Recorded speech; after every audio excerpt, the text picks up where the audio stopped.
Visão Geral. Oferecimento Rede Provectum. A garantia de um bom negócio sempre perto de você.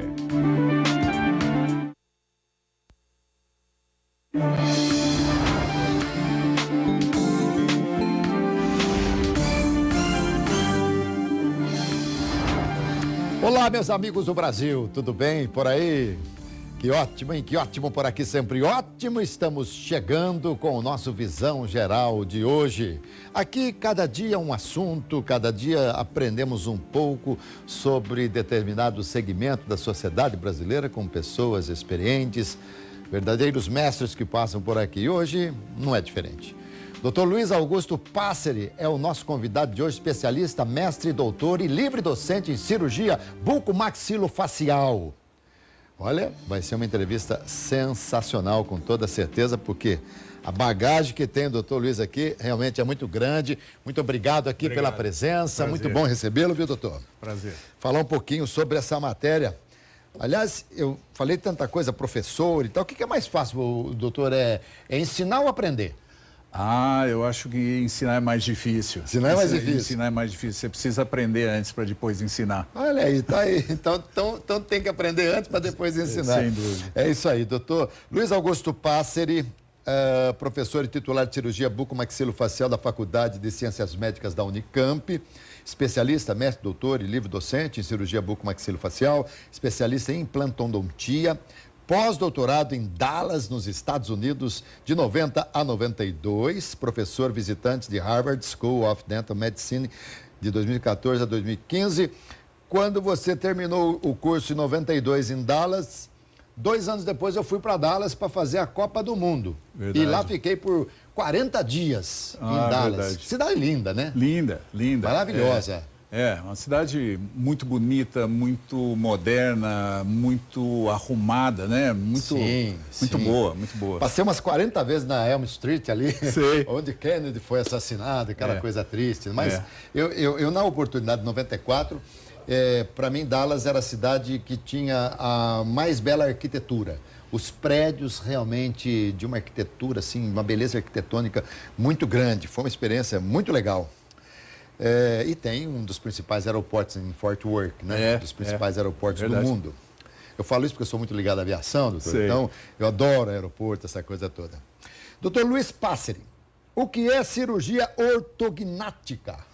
A cirurgia ortognática, ela é uma cirurgia que vai corrigir as deformidades dentofaciais. O que é isso? São deformidades que vão atingir ao mesmo tempo a oclusão dental, os dentes, mau posicionamento das arcadas dentais e que gera uma alteração, uma deformidade na face. Visível. Visível, claramente visível. E essas alterações, elas são tridimensionais, como a face é tridimensional.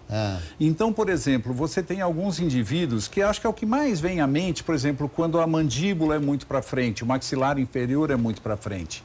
Então, que fica com o queixo, né, muito à frente. Dando apelido como determinado jogador, ele... fulano queixada. Isso, exatamente, é isso mesmo.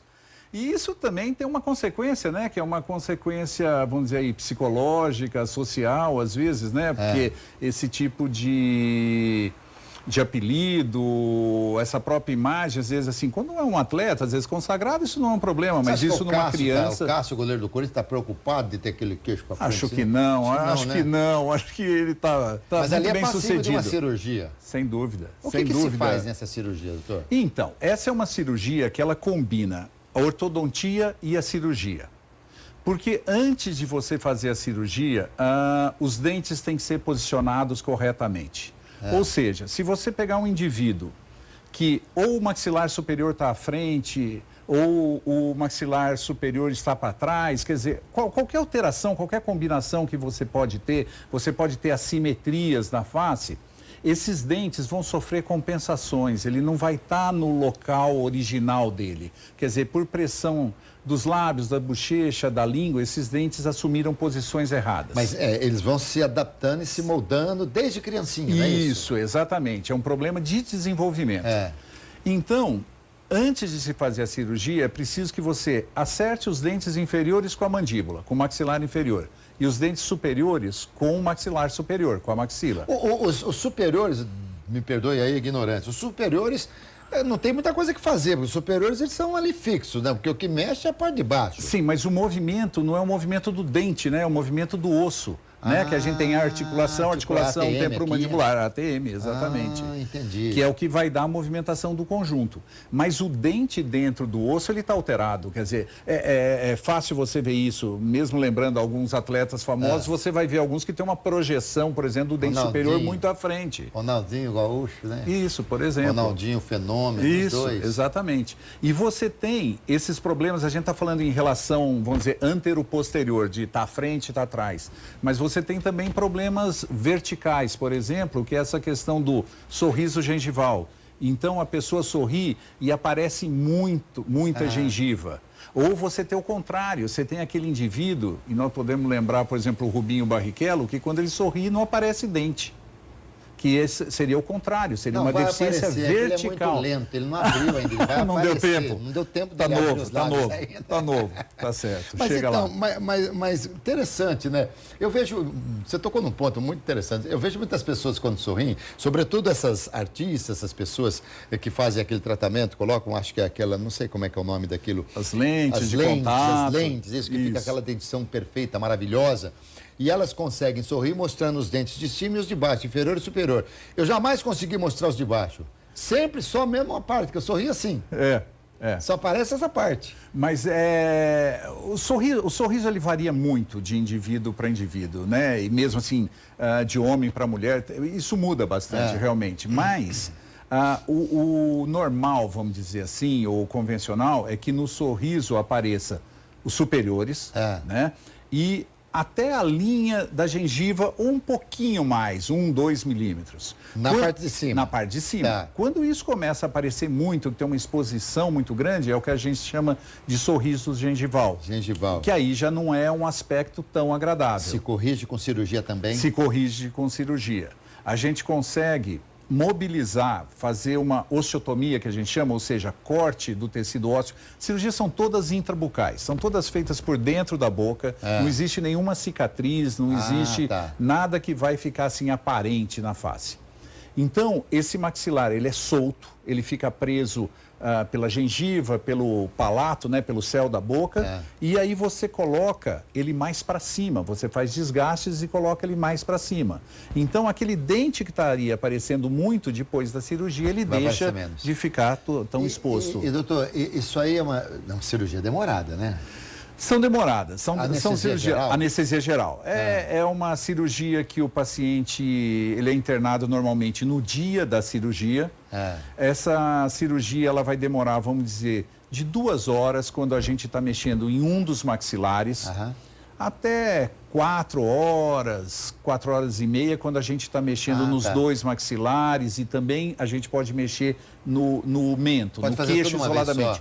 É feito tudo de uma vez só. E a recuperação pós-operatória? Então, o paciente ele tem de 1 a 2 dias de hospitalização. Ele permanece no hospital, vamos dizer, à noite após a cirurgia, às vezes, em alguns casos, mais um dia.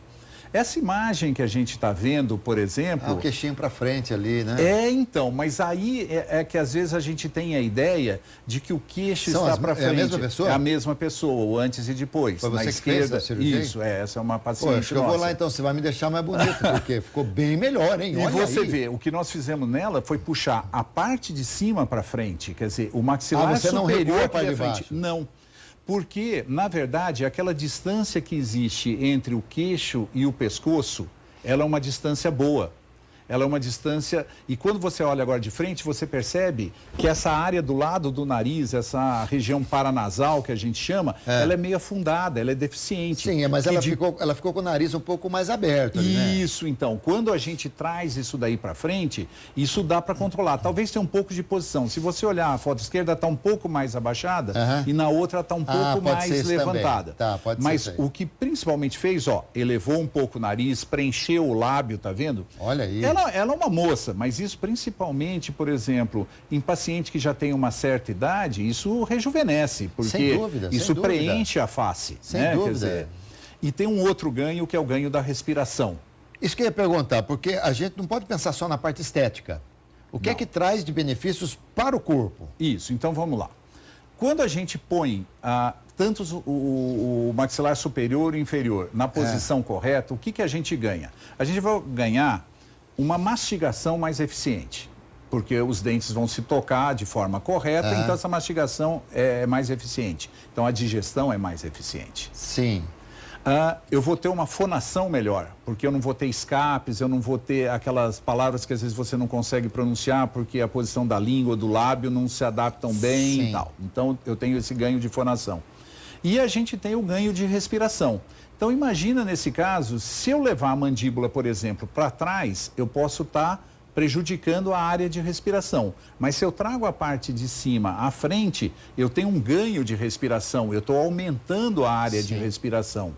Eu aumento a via aérea, então eu tenho também esse ganho. Desculpa, mas aí lá dentro da garganta dá um espaçamento maior também. Exatamente, porque isso vindo à frente, quer dizer, a área do nariz não modifica, a área nasal não modifica, mas o que a gente chama de via aérea superior, que pega a orofaringe, que a gente chama, que é a garganta, que pega a própria faringe, isso tudo é tracionado à frente.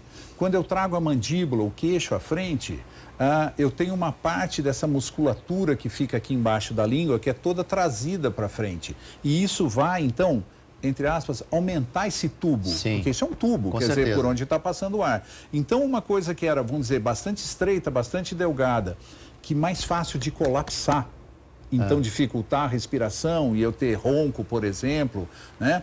A apneia, que é a dificuldade de respiração. Quando isso vem para frente, quer dizer, eu tenho um ganho nisso daí, que é uma coisa muito importante. Nós vamos falar sobre isso aí também, que é importante. Agora, o que é mais comum? As pessoas terem uma protuberância no maxilar inferior ou ficar mais para trás, tipo Noel Rosas? Então, é mais comum a deficiência de mandíbula e está mais para trás. Mais para trás. É mais comum. A gente, existe uma classificação que muito antiga, de 1900, tal, que só levava em consideração essa questão anteroposterior, que a gente chama de classe 2, esse que tem a mandíbula para trás. E a gente chama de classe 3, esse que tem a mandíbula para frente. Então, o que a gente tem nessa situação? Nos classe 3, que a gente estava conversando antes, eles têm, em geral, mais deficiência de maxila do que excesso de mandíbula. Alguns casos combinados, mas poucos são só excesso de mandíbula. Alguns casos a gente corrige levando a maxila à frente e alguns casos a diferença é tão grande, como o exemplo do goleiro, no Cássio, que você tem que levar a maxila para frente e a mandíbula para trás ao mesmo tempo, porque a discrepância é muito grande. Agora, a mandíbula para trás, ela é muito mais frequente. Acontece que quando essa discrepância não é tão grande, ela não chama tanto atenção. Para a mulher não é uma coisa tão agressiva quanto a mandíbula para frente, então ela aceita mais, aí fica um rosto mais delicado. Mas para o homem, geralmente, é o que chama mais atenção essa deficiência. Então a correção é trazer a mandíbula para frente. E aí que a gente vai ter esse ganho, por exemplo, de respiração. Muito bem.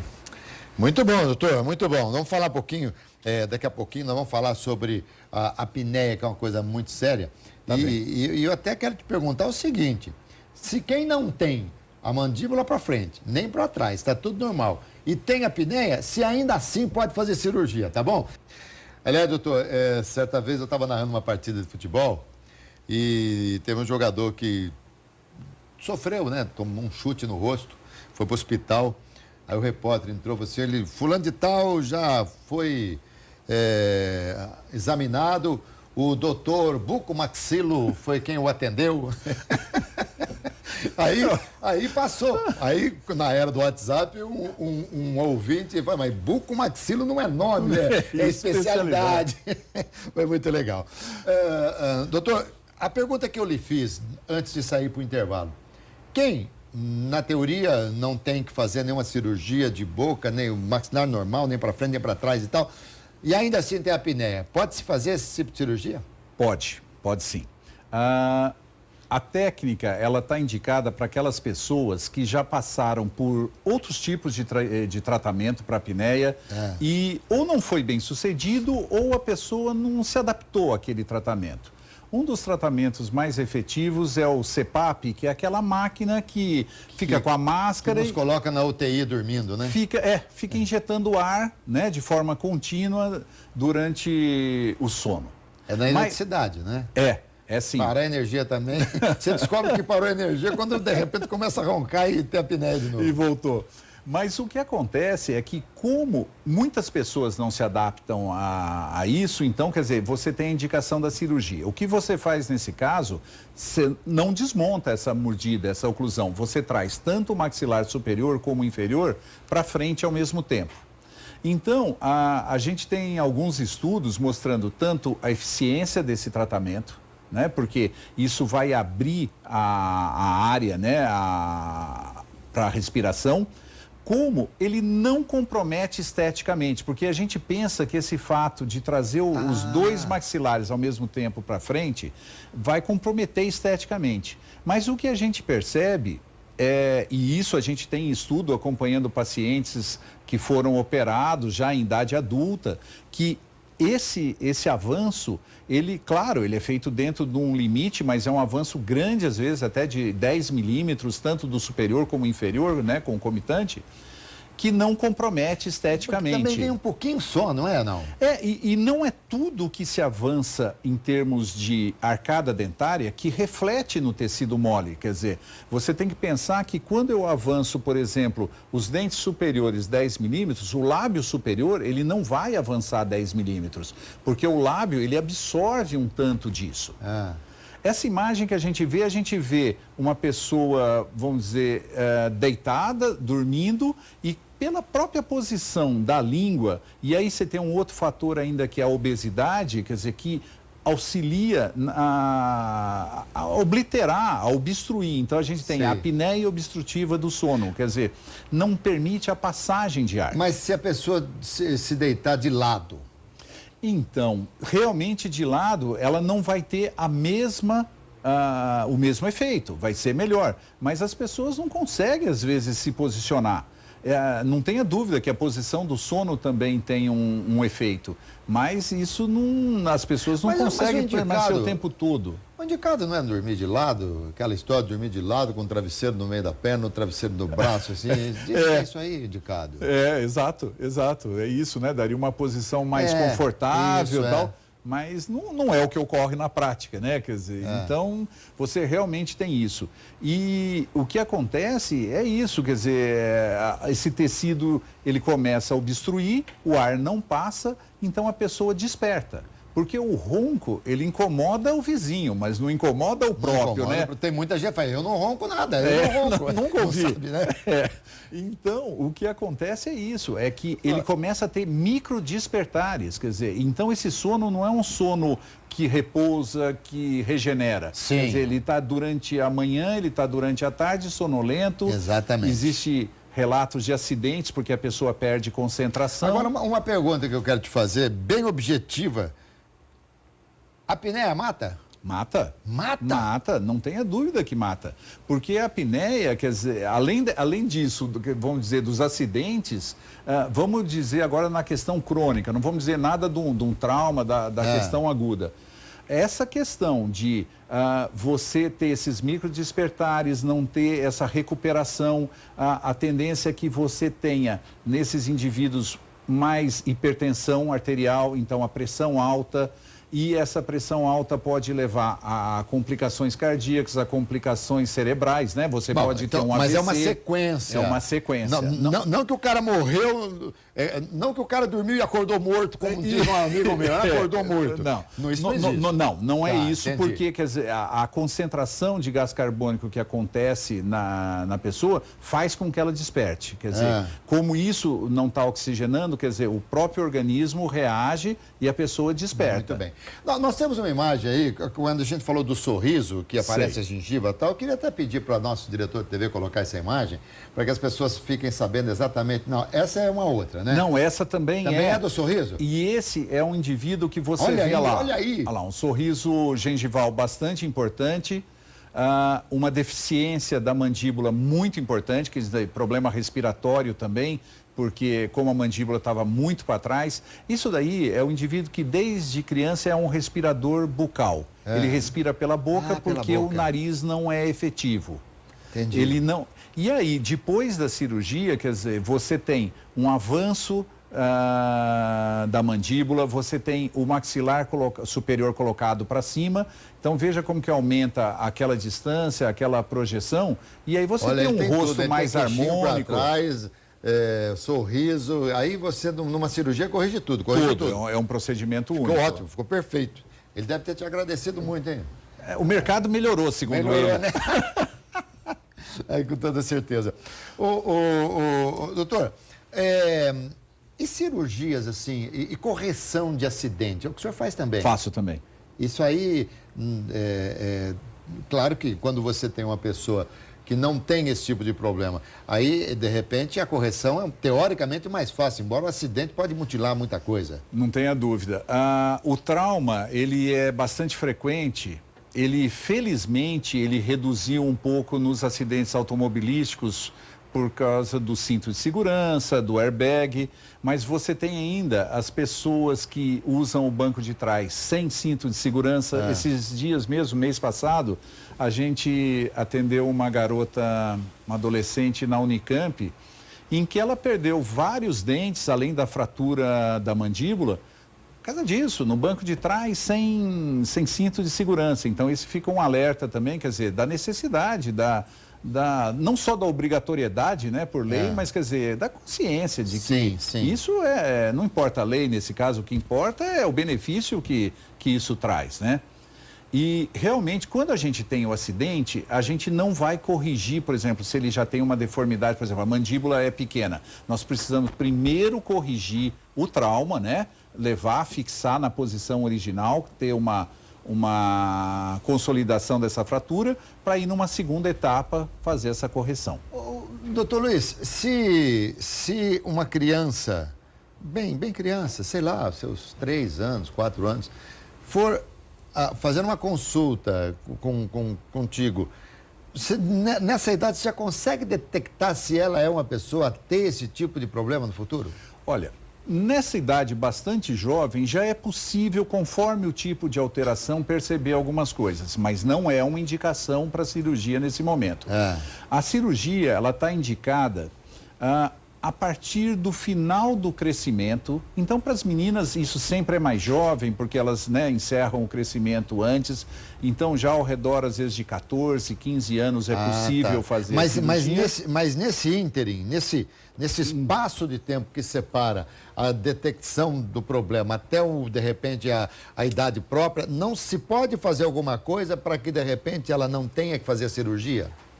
Pode. Alguns casos, por exemplo, como estimular o crescimento da mandíbula, como existe ortopedia facial, então os ortopedistas faciais que trabalham com isso então estimula o crescimento. E pode vir a evitar uma cirurgia, porque você consegue, né, com esse estímulo, corrigir. Outros casos, por exemplo, essa questão do sorriso gengival, que ele se agrava, né, no respirador bucal, como a gente conversou, se a gente tiver esse estímulo para a respiração bucal, tentar corrigir isso, pode vir, né, a corrigir isso daí e isso não evitar a cirurgia mais à frente. Entendi. Agora, alguns casos realmente não há como. Doutor, nós mastigamos errado? O brasileiro de uma maneira geral? Ou o ser humano de uma maneira geral? A gente tem muita adaptação, né? E como os alimentos se modificaram muito, né? Quer dizer, se você partir lá da caverna até hoje, quer dizer, nós partimos de um alimento sólido, cru, para um alimento hoje todo processado. Quer dizer, então nós estamos com mais facilidade, com mais ganho calórico e aí gerando obesidade. Quer dizer, hoje a gente tem mais obesidade do que fome, outra, né? Não tenha dúvida, não tenha dúvida. E nós estamos, e eu sempre digo que, na verdade, a gente não come porque tem fome, a gente come porque é gostoso. É verdade. Então, e também hoje, com todo mundo trabalhando naquela correria, esses fast food da vida, essa coisa toda, então é uma coisa meio que desenfreada. Aliás, uma coisa que me intriga, e às vezes quando alguém me diz, olha, eu vou fazer um curso na odontologia e tal, eu já falo, olha, mas procure outros caminhos aí na odontologia, porque cárie é uma coisa que não se vai ter mais para frente, hein? É difícil hoje, né? Com a água, com o flúor, com tudo. Reduziu muito, reduziu muito. O que a gente percebe que nós tivemos lá no passado uma geração de edentados, desdentados, né? Que usavam prótese total, a dentadura. Quer dizer, isso daí foi passando, aí você tem um indivíduo já de uma outra geração mais à frente com muita restauração, com muita cárie, mas muito dente tratado, até chegar num ponto hoje que você tem realmente grande parcela da população que não tem cárie. Quer dizer, e isso o flúor foi fundamental. Sim. A higiene, os cuidados são fundamentais, mas se não fosse concomitantemente ter a ação do flúor, isso não teria acontecido. Uma coisa que eu já ouvi, deve ser uma bobagem imensa, né? E vamos tirar aqui a dúvida. Às vezes as pessoas falam, fulano tem um determinado problema, porque o dente do siso não nasceu, empurrou, mexeu. O siso tem alguma coisa a ver com a posição do maxilar? Não, o dente do siso, que é o último molar, né? Ele é o terceiro molar, ele é um dente, já vamos dizer, que é o fim da evolução, né? Que é um dente que já você tem alguns indivíduos que já nem formam. O fato dele principalmente os desajuizados, né? Deve ser. O dente que fica lá dentro do osso, ele pode sofrer algumas alterações do folículo, da parte que gerou, e eu posso ter um cisto, eu posso ter um tumor. Então, quer dizer, isso precisa ser realmente acompanhado e caso isso apareça, isso tem que ser removido. O dente lá presente, ele pode gerar assim, uma reabsorção da raiz do segundo molar, do dente que está à frente, então também é uma indicação para remoção. Se ele tiver parcialmente erupcionado, parcialmente aparecendo na boca, às vezes é até pior, porque fica difícil a higienização. Eu vou ter uma bolsa onde eu posso ter um acúmulo de resto de alimento, de placa. Então, esse é o tipo de cuidado. Agora, que ele vai modificar a posição dos outros dentes, isso não é real. Esse nome é meio complicado para falar, né? Muitas pessoas se enrolam um pouquinho, né, doutor? É verdade, porque ele combina as áreas da especialidade, né? A boca, os maxilares e a face, né? Então fica uma palavra aí composta, parece aquelas palavras alemãs, né? Que juntam aliás, coisas. Falando palavra alemã, uma vez estava passando assim até fiz questão de marcar o nome, não me lembro mais, o nome estava em Viena, vi uma palavra austríaca, tinha 20 letras e tinha uma composição ali, tinha uma hora que tinha 5, 6 só consoantes. Tentei pronunciar, perdi o fôlego, a pessoa faz até mal, não sai. Mas doutor, eu acho que a gente encerrou o assunto aqui da apneia, que é uma coisa muito interessante, que as pessoas também têm muita curiosidade de saber, e só para a gente finalizar, é possível então fazer a cirurgia só puxando os dois maxilares para frente? Isso aí é uma coisa que não vai mudar nada na fisionomia da pessoa, nada disso? Ele altera a fisionomia, mas altera até positivamente em alguns casos, porque a gente tem a impressão que ele vai impactar negativamente. Muitas vezes não, porque às vezes a própria pessoa que tem apneia, ela também tem uma pequena deficiência, e é comum ter deficiência dos dois maxilares ao mesmo tempo. Então o fato dos dois virem à frente, quer dizer, é positivo, impacta positivamente. E o senhor acha, por exemplo, que todo mundo deveria fazer uma consulta para saber se tem o problema? Porque às vezes, a olho nu, a pessoa não enxerga, a outra pessoa não enxerga e de repente pode ter um problema que de repente necessite de alguma... se fosse uma coisa tão simples, um carro, a gente diria de um reparo, de uma pequena funilaria. Eu acho que essa parte de prevenção, essa parte de um diagnóstico precoce, sempre é uma coisa favorável em qualquer área da saúde. Né? Então, se você tiver a disposição de procurar, de verificar o que está acontecendo, porque às vezes a própria criança não se queixa daquilo, ou o adulto, ele não se apercebe do problema, não busca, não sabe às vezes que existe solução para aquilo. E às vezes convive, e às vezes uma vida, às vezes até assim, insatisfeita com aquela aparência, sendo que isso pode ser corrigido. Isso, doutor, é detectado naquelas consultas periódicas que se faz ao dentista para ver se tem cárie, não, aquela coisa toda, ou é preciso se fazer uma consulta mais a miúde? Olha, o clínico geral, ele nem sempre conhece. Claro que você tem hoje mais informação, então você tem, né, os colegas bem preparados para ver e ele percebe também a alteração de face, da mordida principalmente, eles têm bastante conhecimento, sabem indicar isso. Às vezes ele vai ser indicado, como é mais comum, para o ortodontista. E o ortodontista percebe que só a ortodontia não resolve aquele caso. Ou a ortodontia conseguiria arrumar o problema dental, mas não resolveria o problema de face. Então ele percebe a necessidade de ter o outro colega, o cirurgião bucomaxilo, associado no tratamento. Esse não é um tratamento que a gente faz isolado. O planejamento é um planejamento conjunto, né? Tem que ter uma conversa tanto do ortodontista como do cirurgião, os dois com o paciente, né? Com o interessado, para se fazer um plano de tratamento, para ver aonde a gente vai chegar. Que problema que é isso, doutor? Então, esse é um paciente em que ele tem uma simetria bastante importante. A gente vê um desvio, né, da mandíbula, do maxilar inferior para o lado direito. E isso é um tumor benigno, é uma lesão que ele tinha na articulação temporomandibular. Do lado esquerdo? Do lado esquerdo. Ele tendo o esquerdo para empurrar para o lado direito. Exatamente. Então a gente até vê alguma coisa saliente ali perto da orelha. Percebe, não sei se... exatamente, tem um volume ali, né? Isso. E aí, isso faz com que o lado esquerdo cresça mais e desvie para o lado direito. Então, essa tem uma cirurgia intrabucal para acertar os maxilares, quer dizer, a relação entre eles, e tem uma relação e uma cirurgia também da articulação para a remoção desse tumor, que felizmente é um tumor benigno, quer dizer, então isso vai à cura, né? Doutor, e quando acontece das pessoas às vezes terem, não por AVC, não, mas eu conheço pessoas que já tiveram paralisia parcial e temporal por um determinado tempo e ficam assim com a boca torta. O que é isso? Existe uma série de fatores que podem levar a essas paralisias faciais. Essas paralisias, às vezes, elas podem ter um caráter infeccioso por algum vírus, ela pode ter algum choque, alguma outra coisa. Algumas pessoas relatam questões térmicas, terem passado por alguma questão...